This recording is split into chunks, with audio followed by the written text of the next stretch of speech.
Assalamualaikum warahmatullahi wabarakatuh. Alhamdulillahirabbil alamin. Wassalatu wassalamu ala asrofil anbiya'i wal mursalin wa ala alihi wa sahbihi rasulillahi ajma'in. Amma ba'du. Rabbi israh li sadri wa yassir li amri wahlul 'uqdatam min lisani yafqahu qawli. Yang terhormat dosen kita Bapak Rian Amanda selaku dosen pengampu logika algoritma, dan yang terhormat kepada teman-teman seperjuangan saya. Baiklah, di sini saya akan membuat sebuah tugas video yang membahas mengenai materi bab 1, bab 2, dan bab 3 logika algoritma. Baiklah, saya mulai saja videonya dengan membacakan basmalah. Bismillahirrahmanirrahim. Baiklah, saya akan menjelaskan materi yang utama, itu bab 1. Jadi yang pertama saya akan menjelaskan tentang apa sih itu logika. Jadi menurut pendapat saya, logika itu adalah cara seorang dalam berpikir dengan cara yang wajar serta memiliki alasan dan memiliki hubungan yang rasional, serta juga dapat dimengerti walaupun belum tentu apa yang dilakukannya disetujui sebagai suatu yang benar atau salah. Jadi maksud dari logika ini adalah kita tuh berpikir sesuatu menurut naluri pemikiran kita masing-masing, walaupun belum tentu terbukti apa yang kita pikirkan itu sesuatu yang benar atau salah. Terus yang selanjutnya yaitu apa sih itu algoritma?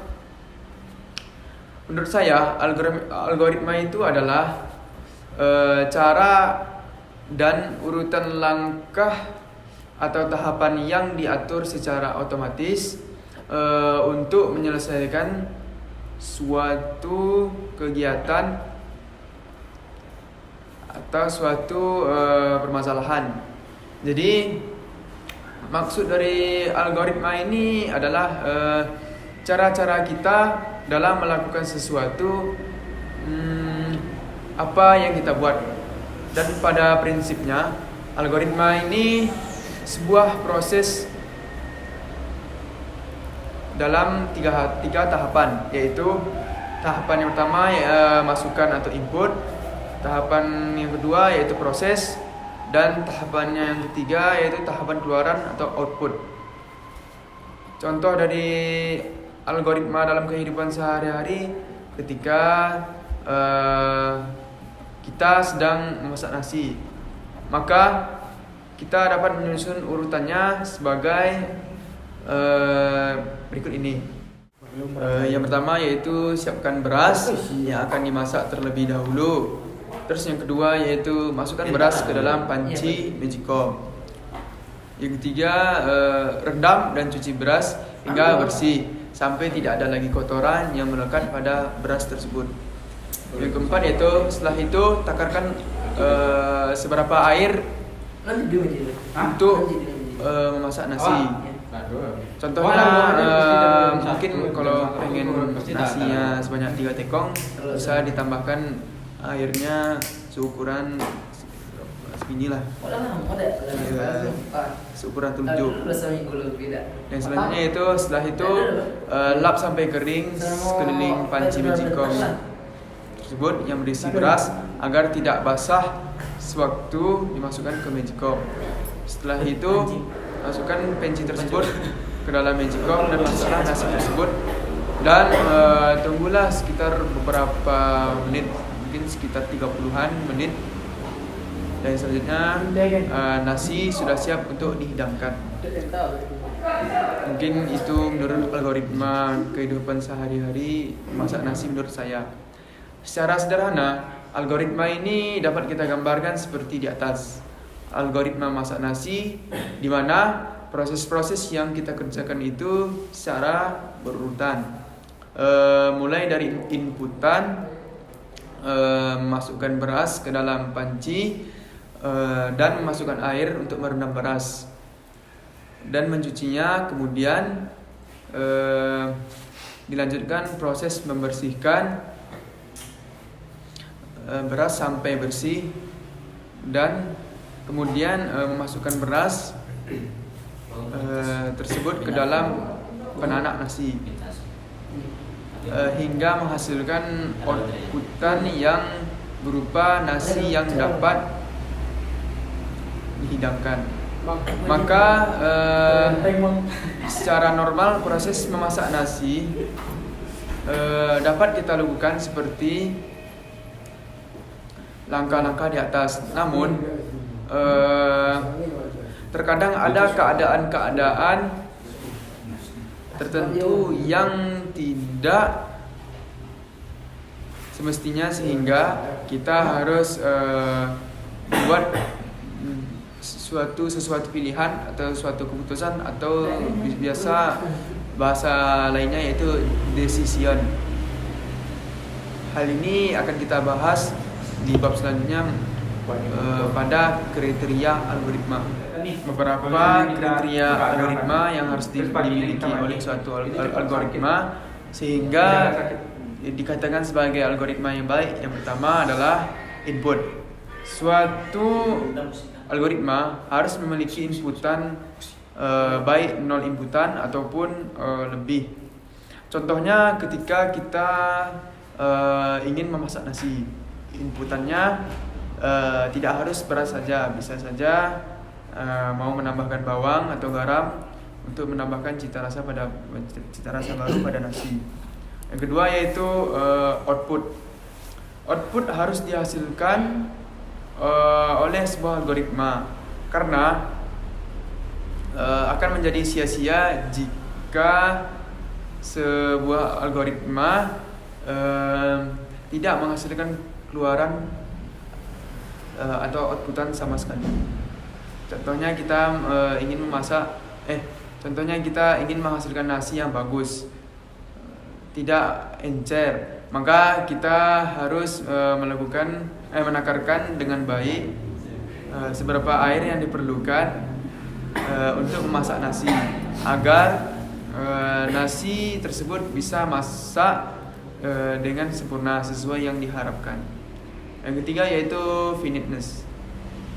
Suatu proses pasti akan berhenti ketika hasil yang diharapkan sudah tercapai.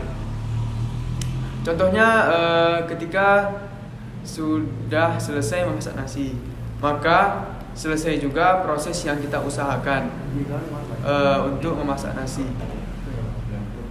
Terus yang keempat yaitu definiteness. Definiteness yaitu algoritma yang dibuat tidak menimbulkan makna ganda atau makna yang bersabang, sehingga setiap proses yang dijalankan tidak menimbulkan banyak macam-macam kepada pelakunya, agar hasil yang dicapai sesuai dengan yang diharapkan. Contohnya proses yang kita lakukan untuk memasak nasi. Ya, kalau bisa dalam proses memasak nasi jangan terlalu banyak menambahkan sesuatu yang tidak kita inginkan, agar nasi yang kita masak sesuai yang diharapkan. Oke, yang selanjutnya yaitu effectiveness. Setiap proses dalam algoritma harus dibuat seefektif mungkin, karena setiap proses dalam algoritma memerlukan waktu untuk dieksekusi atau untuk dipakai, sehingga kita harus memastikan tidak ada proses yang sia-sia dalam algoritma.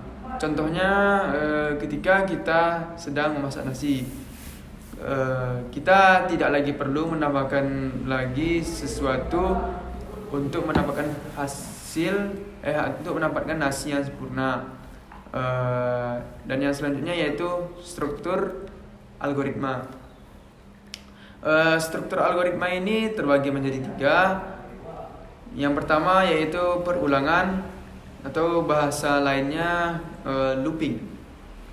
Pada kehidupan kita sehari-hari, banyak pekerjaan tersebut akan kita lakukan sampai batas tertentu, sehingga proses tersebut dihentikan. Contohnya proses memasak beras sampai menjadi nasi. Ini berarti proses memasak nasi akan dilakukan sampai menjadi nasi.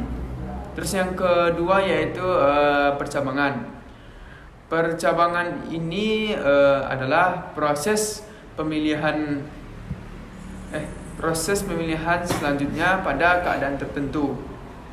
Hal ini terjadi karena pada suatu algoritma bisa terjadi keadaan yang tidak semestinya, sehingga kita diminta untuk menentukan proses apa yang dilakukan selanjutnya apabila keadaan tersebut terjadi. Contohnya kita memiliki algoritma mencuci motor, maka kita akan diminta untuk memilih proses selanjutnya. Yang pertama memakai air dalam ember, atau yang kedua yaitu memakai selang, atau pilihan yang lain yaitu tidak jadi mencuci motor karena pada saat itu cuaca hujan. Disinilah terjadi percabangan atau istilah lainnya yaitu branching, di mana kita diminta untuk memilih proses selanjutnya. Yang ketiga yaitu terurut atau bahasa lainnya sequential. Terurut atau sequential ini adalah proses urutan algoritma sesuai dengan urutannya, di mana dalam algoritma ini memiliki kondisi yang ideal atau tidak terjadi kondisi perulangan ataupun percabangan, sehingga proses akan berjalan urut mulai dari proses pertama sampai dengan proses seterusnya. Dan yang terakhir yaitu bagaimana sih menyusun algoritma yang baik. Ada 2 hal penting ketika kita membuat program aplikasi. Yang pertama adalah algoritma, yang kedua adalah struktur data. Kedua hal ini menjadi penting bagi kita karena kita tidak dapat menghasilkan program yang baik ketika hanya memiliki algoritma yang baik. Namun dengan pemilihan struktur data yang buruk, demikian pula sebaliknya.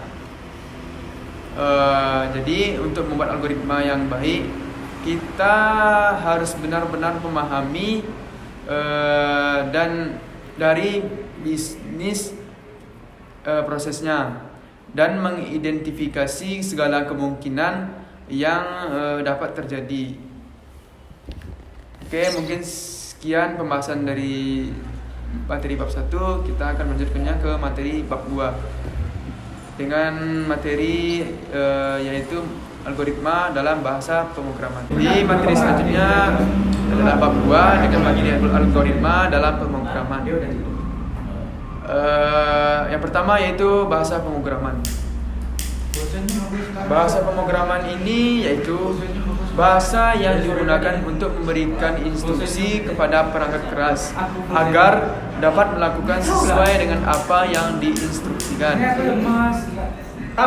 Kita harus memberikan instruksi secara rinci, benar, dan mendetail, sehingga apa yang kita perintahkan dapat dijalankan dengan komputer dan menghasilkan hasil yang diharapkan.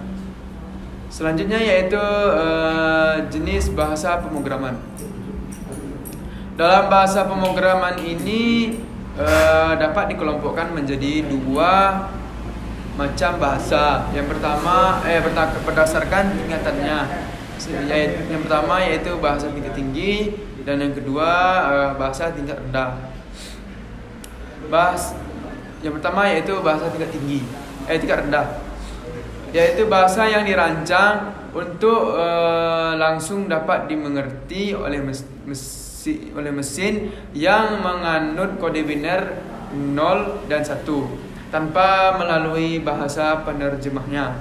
Namun, bahasa ini cenderung tidak manusiawi atau sulit dipahami oleh manusia. Contohnya kode mesin seperti MOV, SUB, GMP, GGA, GL, loop, dan lain-lain. Dan yang kedua yaitu bahasa tingkat tinggi. Bahasa tingkat tinggi ini adalah bahasa yang lebih manusiawi atau bahasa yang lebih mudah dimengerti oleh manusia karena bahasanya lebih dekat penggunanya dengan bahasa kita sehari-hari. Contoh dari bahasa ini adalah ada Turbo Pascal, ada C++, ada C++, ada PHP, ada Java, dan lain-lain. Selanjutnya yaitu bagaimana penulisan algoritma dalam pemrograman. Penulisan algoritma dalam pemrograman ini secara umumnya dikelompokkan menjadi dua cara, yaitu dengan secara teks atau secara gambar. Penulisan algoritma dengan menggunakan teks dapat disajikan dengan bahasa tertentu, misalnya bahasa Inggris atau bahasa Indonesia, maupun dengan pseudocode atau kode yang mirip dengan bahasa pemrograman. Sedangkan penyajian dengan gambar dapat disajikan dengan menggunakan flowchart. Namun, sebenarnya flowchart ini bukan merupakan cara satu-satunya dalam penggambaran algoritma. Dengan gambar dapat juga menggunakan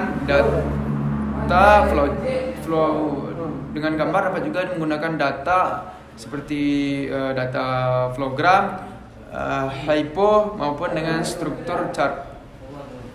Selanjutnya yaitu penjelasan lebih lanjut atau lebih detailnya mengenai pseudocode, flowchart, pseudocode dan flowchart.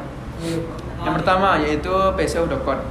Pseudocode ini adalah suatu kode yang ditulis mirip dengan kode yang sebenarnya dan ditulis berdasarkan bahasa pemrograman tertentu sehingga lebih mudah juga dikomunikasikan dengan programmer karena lebih terperinci atau lebih tersusun. Contohnya yaitu algoritma dalam membuat tabel pada Microsoft Excel. Langkah-langkahnya yaitu yang pertama buka aplikasi Microsoft Excel. Yang kedua yaitu seleksi sel yang akan dibuat tabel dalam lembar kerja kita. Yang selanjutnya yaitu pilih menu Home, kemudian klik format as tabel. Yang keempat yaitu selanjutnya pilih mode tabel sesuai dengan yang kita inginkan. Yang kelima, lihat kembali apakah rentang tabel sudah sesuai dengan apa yang kita inginkan. Yang kelima yaitu centang bagian my table has headers. Terus yang selanjutnya pilih OK. Terus penyelesaian pseudocode ini dengan menggunakan pseudocode ini yaitu input table, terus input table yang sesuai yang diinginkan, terus centang bagian my table has headers, kemudian hasil. Mungkin segitu penjelasan mengenai pseudocode. Yang selanjutnya yaitu flowchart. Flowchart ini adalah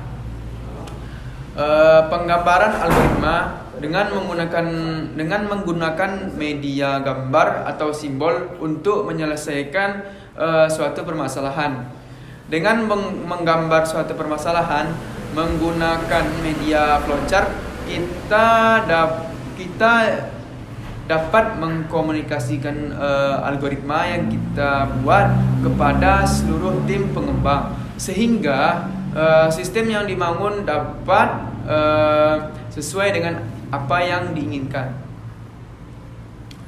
Terus secara umum flowchart ini terbagi menjadi dua macam, yaitu yang pertama flowchart system dan yang kedua yaitu flowchart program. Flowchart sistem ini adalah penggambaran suatu sistem perangkat komputer berbentuk diagram yang menggambarkan keterhubungan antara masing-masing perangkat. Adapun contoh-contoh simbol yang digunakan untuk menggambarkannya yaitu yang pertama yaitu simbol input output. Simbol input output. Simbol ini digunakan untuk menggambarkan sebuah masukan dan sebuah keluaran. Sebuah masukan ini contohnya seperti keyboard, mouse, scanner, sensor, dan lainnya. Dan untuk seperti keluarannya seperti monitor, printer, dan lain-lain. Selanjutnya yaitu manual input. Simbol ini digunakan untuk menggambarkan inputan data secara manual. Contohnya yaitu online keyboard. Dan ketiga yaitu proses. Simbol persegi panjang ini untuk menggambarkan pengolahan yang dilakukan oleh komputer. Terus yang keempat yaitu penyimpanan file atau storage. Simbol ini digunakan untuk menggambarkan storage atau online storage. Fungsinya untuk menggambarkan inputan data yang berasal dari disk atau penyimpanan data ke disk. Terus yang kelima yaitu magnetic disk. Magnetic disk ini seperti disk yang berbentuk seperti sebuah magnet. Selanjutnya yaitu flowchart program. Flowchart program ini adalah penggambaran suatu algoritma untuk memecahkan suatu permasalahan. Beberapa contoh simbol yang digunakan untuk menggambarkan algoritma dengan flowchart ini adalah yang pertama yaitu terminal. Terminal ini digunakan untuk menggambarkan awal dan akhir suatu algoritma. Adalah sebuah program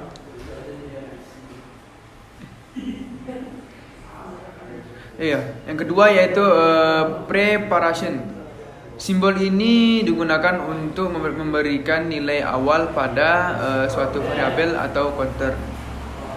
Terus yang ketiga yaitu processing. Processing ini digunakan untuk menunjukkan pengolahan secara aritmatika terhadap data yang dimasukkan atau dapat juga menggambarkan proses pemindahan data. Terus yang keempat yaitu input atau output. Simbol ini digunakan untuk menggambarkan proses input atau masukan dan proses output atau keluaran data. Dan yang selanjutnya yaitu decision atau pilihan atau keputusan. Simbol ini digunakan untuk menggambarkan operasi percabangan pada sebuah logika. Dan yang keenam yaitu predefined proses. Simbol ini digunakan untuk menggambarkan subprogram yang kadang dikenal dengan istilah fungsi atau prosedur. Dan yang selanjutnya yaitu konektor. Simbol yang digunakan untuk menghubungkan flowchart pada halaman yang sama. Terus yang ke-8 yaitu off page connector. Simbol yang digunakan untuk menghubungkan flowchart pada halaman yang berbeda. Terus yang ke-9 yaitu arrow. Simbol flowchart ini yang digunakan untuk menggambarkan arah atau proses. Dan yang selanjutnya yaitu kita masuk pada materi bab 3 mengenai variabel dan tipe data. Kita tidak dapat menggunakan gelas atau ember, tetapi dapat menggunakan botol karena setiap benda memiliki sifat-sifatnya masing-masing. Demikian pula pada penggunaan variabel, kita juga dapat menentukan tipe data atau jenis data apa yang kita dapatkan atau jenis data apa yang dapat kita masukkan ke dalam variabel tersebut. Jadi selanjutnya kita masuk ke materi selanjutnya, membahas mengenai jenis variabel dan implementasinya. Yang pertama yaitu variabel lokal. Variabel lokal ini adalah variabel yang didefinisikan di dalam sebuah fungsi dan juga hanya dapat digunakan di dalam fungsi tersebut. Yang kedua yaitu variabel global. Adalah variabel yang dideklarasikan atau diselenggarakan di luar sebuah fungsi, dan ketika ingin menggunakan di dalam fungsi, kita tinggal mendeklarasikan di dalam fungsi yang kita buat. Dan jangan lupa kita tambahkan kata global depan variabel saat dideklarasikan. Yang ketiga yaitu variabel statis. Statis ini adalah variabel yang akan menyimpan nilai akhirnya jika pada normalnya sebuah variabel dalam suatu fungsi akan dikembalikan nilainya. Maka dengan menggunakan variabel statik ini tidak return atau tidak dikembalikan ke nilai awal. Selanjutnya kita masuk ke variabel konstanta. Variabel konstanta ini digunakan untuk menyimpan nilai, namun antara konstanta dan variabel memiliki perbedaan. Selanjutnya yang akan saya jelaskan yaitu mengenai tipe data. Perlu kita ketahui, tipe data ini berfungsi untuk menentukan nilai apa saja yang dapat dimasukkan pada suatu variabel. Selain itu, tipe data juga menentukan besaran memori yang digunakan karena setiap tipe data memiliki besaran alokasi memori yang berbeda-beda. Selanjutnya yaitu macam-macam tipe data dan penggunaannya. Tipe data secara garis besar dikelompokkan menjadi dua jenis tipe data, yaitu satu tipe data sederhana dan yang kedua yaitu tipe data terstruktur. Pertama yaitu tipe data sederhana atau juga dikenal dengan tipe data primitif. Tipe data ini adalah tipe data dasar yang hanya mampu menyimpan satu nilai tiap satu variabel. Sedangkan tipe data terstruktur ini yaitu tipe data yang meliputi array, string, set, record, dan file. Tipe data string adalah tipe data yang dapat menampung teks, hampir sama seperti tipe data chart yang dapat menampung semua jenis karakter. Namun pada string ini memiliki panjang, sehingga string dapat menampung data berupa teks.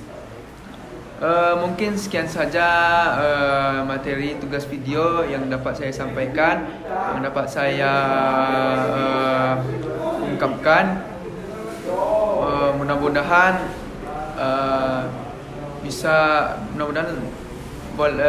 bermanfaat bagi kita semua, dan lebih kurangnya saya mohon maaf.